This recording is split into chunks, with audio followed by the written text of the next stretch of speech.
The evening I almost destroyed everything I loved began with a forgotten anniversary card. It sounds almost comical when I say it like that. A greeting card, the kind you grab at a pharmacy between a bottle of shampoo and a pack of gum. But that card is what sent me back to the office at 7:30 on a Thursday evening. And that card is what changed the entire trajectory of my life. My name is Thomas.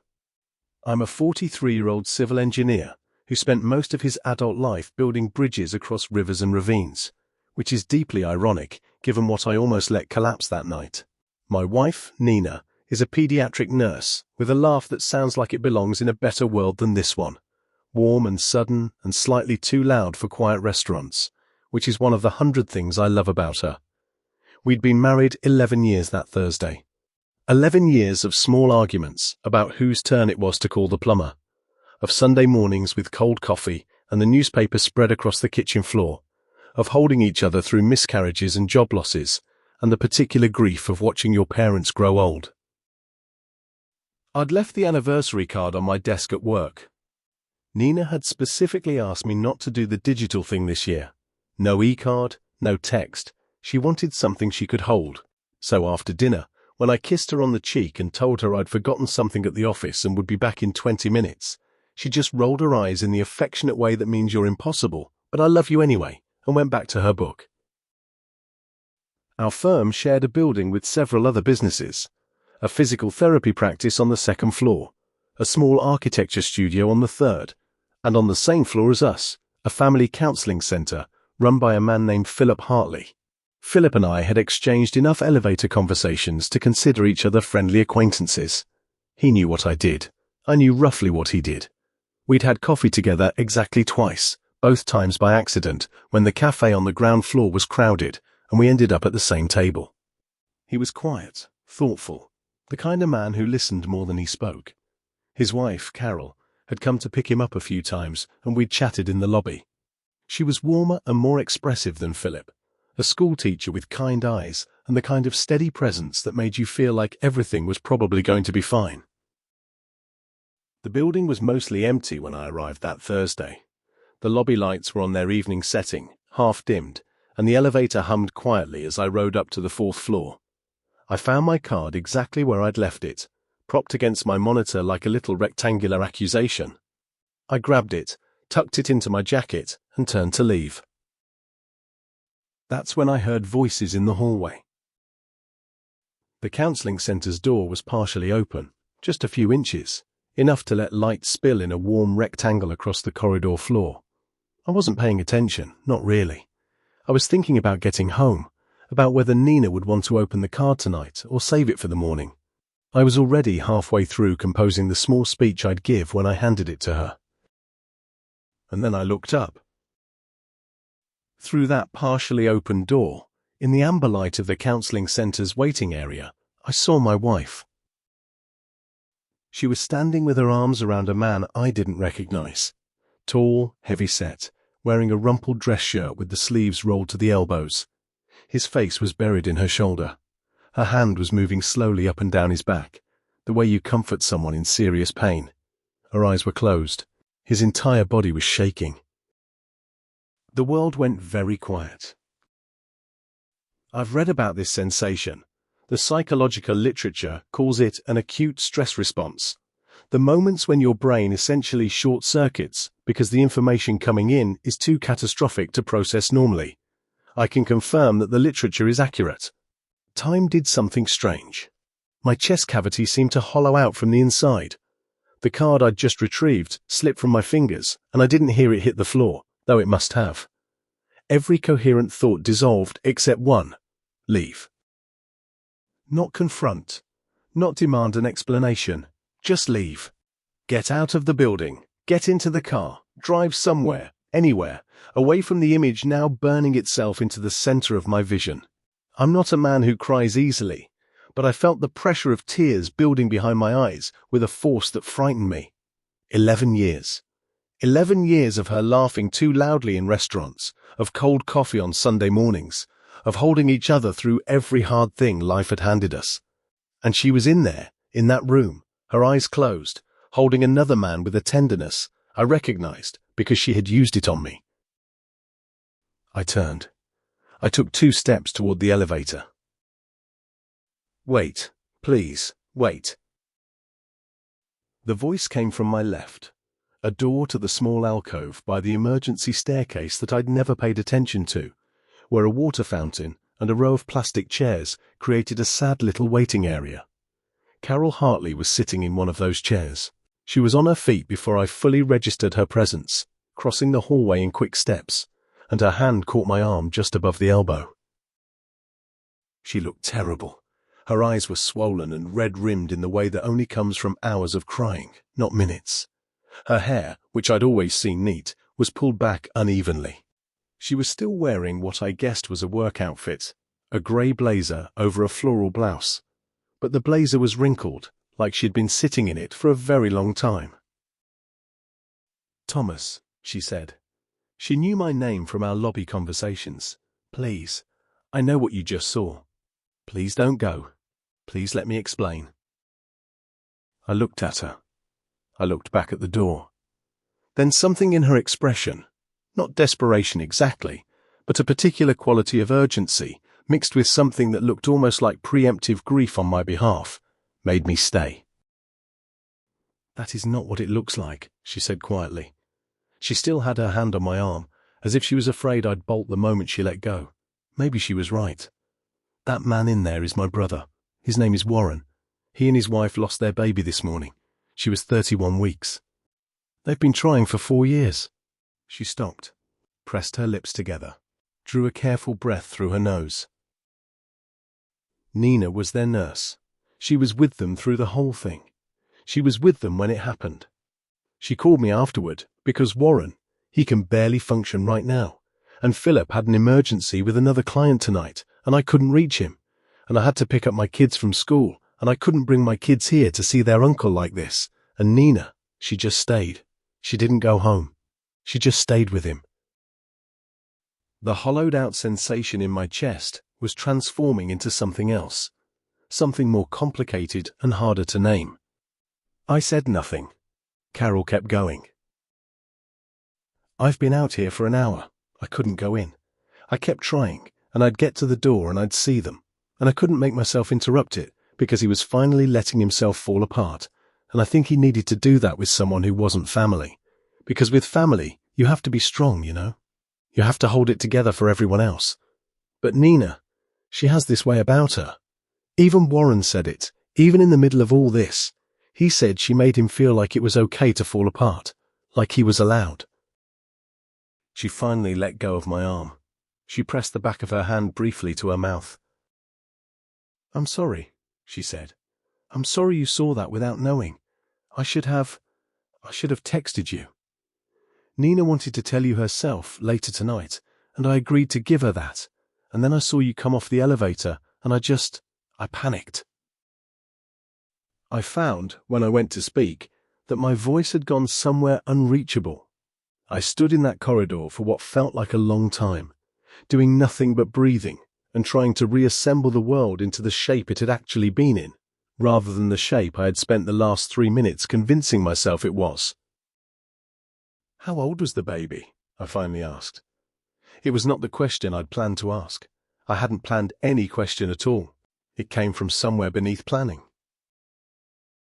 Carol's face crumpled slightly and then steadied. "She was a girl. They were going to call her Iris." That was the moment I started crying. I'm not sure why that specific detail did it when the rest had not. Maybe because a name implies a whole imagined future, nursery colours and first words, and scraped knees and birthday candles, all of it sitting there unused. I turned away from Carol, pressed my knuckles against my mouth, and tried to get myself under control. I am not, as I said, a man who cries easily. I have perhaps cried 6 times as an adult, but I stood in that corridor and I wept, quietly and with what I hope was some dignity, for a baby named Iris who had not made it, and for a man I'd never met who was falling apart in my wife's arms for all the right reasons. Carol waited. She didn't say anything or touch me or do anything except be present, which is its own kind of grace. When I turned back, she was watching me with those swollen, exhausted eyes. "She's a remarkable woman," she said. "Your wife. I want you to know that." "I know," I said. My voice still wasn't fully cooperating, but it was close enough. "I know she is." We stood there together in the quiet corridor for a few more minutes. Somewhere distant, the elevator chimed. The building settled into its nighttime sounds. The hum of HVAC systems. The faraway murmur of traffic from the street below. "Should I go in?" I asked. Carol considered this for a moment. "Give it a few more minutes," she said. "Let him finish." She glanced towards the door with the look of someone who has been practicing patience against all her instincts. "He's been holding this in all day. He was trying to be strong for his wife, right there in the room. He kept it together until she fell asleep. And then Nina brought him here and he just—" She shook her head. "He's been holding it in all day." So we waited. Carol and I sat down in the plastic chairs by the water fountain, and we talked, quietly and without any particular direction, the way people talk when they're waiting for something hard to be over. She told me about her kids, a boy of 9 named Felix and a girl of 12 named Rosie, and about how she'd been terrified that morning when Warren called her. Terrified in the particular way you are when a sibling calls, because something about the quality of his silence told her before he said a word that something terrible had happened. I told her about Nina and I, about how we'd met, about how she'd been a nurse when we started dating, and I'd thought I understood what that meant. But I had consistently and repeatedly underestimated it for 11 years running. "She must see a lot," Carol said. "She does, and she has this, I don't know how to describe it, this ability to carry things that would break most people. She carries them, and she comes home and she's still herself. I don't entirely understand how she does it." Carol nodded slowly. "Warren will remember this forever," she said. "He'll remember that someone stayed when they didn't have to." That sentence landed somewhere deep and took up permanent residence. After what I estimate was another 15 or 20 minutes, though time had gone slippery again, in a different way than before, the door to the counseling center opened fully. Nina came into the hallway. She stopped when she saw me. Whatever composure she'd been maintaining for Warren's sake dissolved almost immediately. I watched it happen, watched her face move through surprise and relief and a kind of bone-deep exhaustion, all in the space of about 2 seconds. Her eyes filled. "My card," I said. I held it up.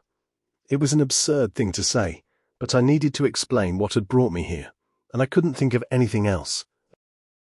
She crossed the hallway in a few steps, and I met her, and we held each other in the corridor outside the room, where a man named Warren was sitting quietly in the aftermath of the worst day of his life, and Nina cried against my shoulder with a ferocity that told me she'd been keeping it compressed for hours, doing the professional thing, staying steady for someone who needed her to be steady.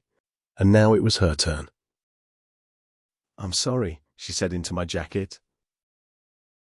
"What are you sorry for?" "For not calling you. For being here without telling you. I kept meaning to call, and then he needed something else, and I kept—" "Nina." I pulled back enough to look at her face. "Don't apologize for this." She looked at me for a moment, and then looked past me at Carol, who gave a small, tired nod. "He's doing a little better," Nina told her. "He wants to call your mother." Carol closed her eyes briefly. Okay, I'll go in." She stood up, smoothed her blazer in an automatic gesture, and then stopped before going through the door. She looked at me. "Thomas, thank you for staying." "You gave me a reason to," I said. She almost smiled. It was a partial thing, the kind of smile that's mostly exhaustion with warmth around the edges. And then she went through the door and pulled it gently shut behind her. Nina and I stood alone in the corridor. "Tell me," I said. "Tell me everything from the beginning." So she did. We walked to the stairwell and sat on the landing. Not the most comfortable place for a conversation. Concrete steps and the faint smell of emergency exit air. But neither of us wanted to go back to the plastic chairs, and we weren't ready to leave yet. Nina sat one step above me with her knees against her chest and told me about Warren and his wife Gemma, about the 4 years of trying, the 2 previous losses that had been earlier and somehow, in the accounting of grief, considered less significant by the world, even though they weren't less significant to them. She told me about the morning, about what had happened in the room, about the particular silence that follows the silence that follows news like that. She told me how Warren's wife had eventually fallen into an exhausted sleep, and Warren had been sitting in the chair beside her bed, and Nina had finished what she needed to do, and was about to leave when he'd said, very quietly, without looking up, "I don't know where to go. I can't go home. I can't call anyone. I don't know where to go." "What did you do?" I asked. I said, "I know somewhere," and I called Carol. She told me how they'd come to the building, how Philip's office had been the only quiet place she could think of where Warren could fall apart in private, how Carol had been there when they arrived but couldn't bring herself to go inside. "He didn't want Carol to see him like that," Nina said. "He told me that on the way over. He loves her so much, and he didn't want her to have to see him like that. But he needed someone." "So it was you." "So it was me." She pulled her sleeves down over her hands. "I kept thinking, I'll leave in 10 minutes. I'll call Thomas. I'll go home." But every time I thought he was settling, something else would come, some memory or some image, and he'd go under again, and I just couldn't leave. She looked at me with a question in it. Even now, after Carol's explanation, after everything, there was still a small uncertain place in her eyes, wondering what I had thought when I saw them, wondering what version of her I might have constructed. "I know," I said. "You know what?" "I know who you are." I reached up and took one of her hands, the sleeve-covered one, and held it. "I have always known who you are, and I'm sorry it took me approximately 90 seconds tonight to forget." She let out a long, shaking breath. "Carol told you." Carol stopped me in the hallway and told me everything. I paused. I owed her the honesty. I was about to leave. I was going to walk to the elevator and go home and sit with something completely wrong until you got there, and then I stopped again. I don't know what I would have done, but Carol grabbed my arm. Nina was quiet for a moment. She told me she was going to sit outside for a while. "I didn't know you'd be here." Forgotten card. 11-year anniversary. She looked at me. "You forgot the card." "I did." "Thomas." "I know." She almost laughed. It was small and wet-edged, and not entirely a laugh, but it was something. She leaned her head against the wall. "I thought about calling you 100 times," she said. "I wanted to. I felt like if I picked up my phone and stepped out of that room, something would happen. Like I was holding something fragile in my hands, and I was afraid to put it down." "I know," I said again. And I did. This was exactly who she was. The person who held the fragile things until they were stable enough to set down. I had known this about her for 11 years, and I had never loved her more completely than I did on that concrete staircase landing at 8:30 in the evening, which is not the most romantic setting, but has a certain authenticity to it. We sat there for a while longer. I'm not sure exactly how long. At some point, the stairwell door opened, and Carol and Warren came through it. Warren was a large man, made smaller by the day, still carrying his weight differently than he probably normally would, like he was walking carefully across uncertain ground.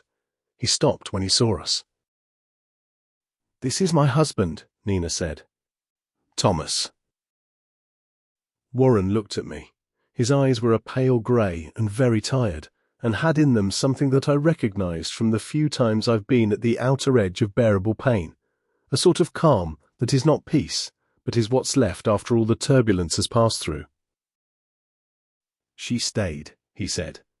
It wasn't addressed to me exactly. It was more like he was confirming it for himself. "She did," I said. He nodded slowly. He extended his hand and I shook it. A firm grip despite everything. the automatic muscle memory of a man who had been raised to shake hands firmly. "Thank you," he said, "for letting her stay." I wasn't sure I deserved thanks for something I hadn't known was happening, but I understood what he meant and I accepted it. I hope things get easier," I said, which sounds like an insufficient thing to say and is, but there is no sufficient thing to say. "I'm going to take him to our house tonight," Carol told us. "He shouldn't be alone." She had her hand on her brother's arm. "Gemma's parents are coming in the morning."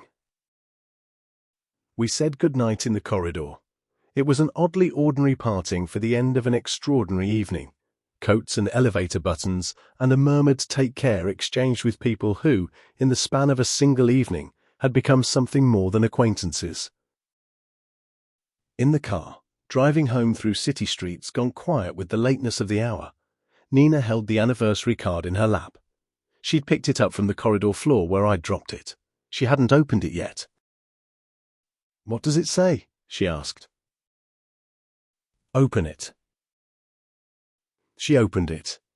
I'd spent 20 minutes in the pharmacy choosing it, longer than I'd ever spent on a card in my life, because I'd wanted something that said what I actually meant rather than what the greeting card industry thought I meant. I'd eventually given up on the pre-printed cards and found a blank one with a simple landscape on the front, and I'd written in it myself, standing in the pharmacy aisle with a borrowed pen from the cashier. 11 years. I still don't have the words for it, but I know that whatever I am, I became it beside you. T. Nina read it twice.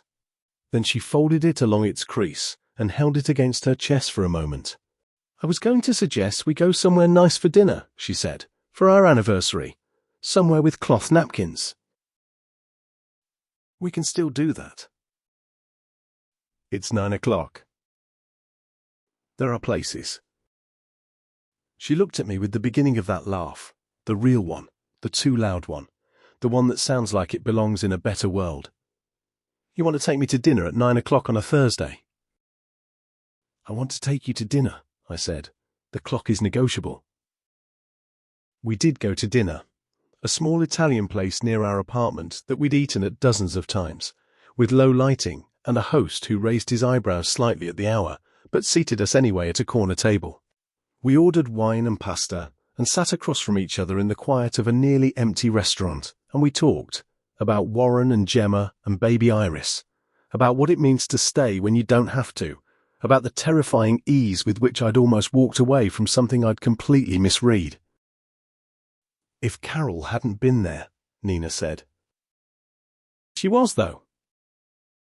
"But if she hadn't been?" I turned my wine glass slowly.